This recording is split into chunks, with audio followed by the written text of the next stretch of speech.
بسم اللہ الرحمن الرحیم۔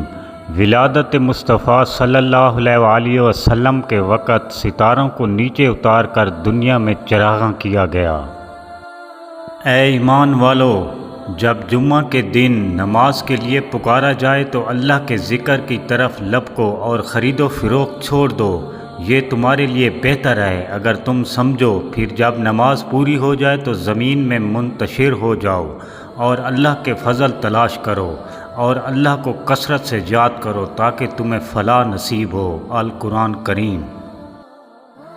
جس کا اللہ کفیل ہو وہ کسی کا محتاج نہیں رہتا۔ رسول اللہ صلی اللہ علیہ وسلم نے فرمایا، اللہ تعالیٰ شہید کا ہر گناہ بخش دے گا لیکن قرض نہیں بخشے گا۔ رسول اللہ صلی اللہ علیہ وسلم نے فرمایا، زبان اور شرمگاہ کی حفاظت نہ کرنا اکثر لوگوں کے جہنم میں جانے کا باعث بن جائے گا۔ جنت کی خوشبو 500 سال کی مسافت سے سونگھی جاتی ہوگی، جبکہ اپنے عمل کے ذریعے احسان جتلانے والا، والدین کا نافرمان اور شراب کا عادی جنت کی خوشبو نہ پائے گا۔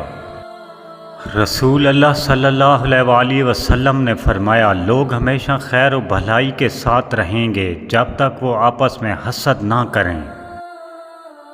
بیٹی اللہ کی رحمت ہوتی ہے اور رحمت کبھی بوجھ نہیں ہوتی۔ رسول اللہ صلی اللہ علیہ وسلم نے ارشاد فرمایا، جو چیز سب سے زیادہ جنت میں داخل کرے گی وہ اللہ تعالیٰ کا ڈر اور اچھا اخلاق ہے۔ رسول اللہ صلی اللہ علیہ وسلم نے ارشاد فرمایا، مسلمانوں کے گھروں میں بہترین گھرانہ وہ ہے جس میں کوئی یتیم ہو اور اس کے ساتھ اچھا سلوک کیا جاتا ہو۔ عمر سے بڑا ہونے سے کچھ نہیں ہوتا، بڑے آپ تب ہوتے ہیں جب آپ دوسروں کو سہنا اور برداشت کرنا سیکھ جاتے ہیں، اور ہر گروہ کی ایک سمت ہے جس کی طرف وہ رخ کرتا ہے، لہذا تم نیک کاموں میں ایک دوسرے سے آگے بڑھنے کی کوشش کرو۔ القرآن کریم۔ اپنے رب تعالیٰ کی رحمت سے نا امید تو صرف گمراہ اور بہکے ہوئے لوگ ہی ہوتے ہیں۔ القرآن کریم۔ اللہ حامی و ناصر۔ دعا گو ساگر۔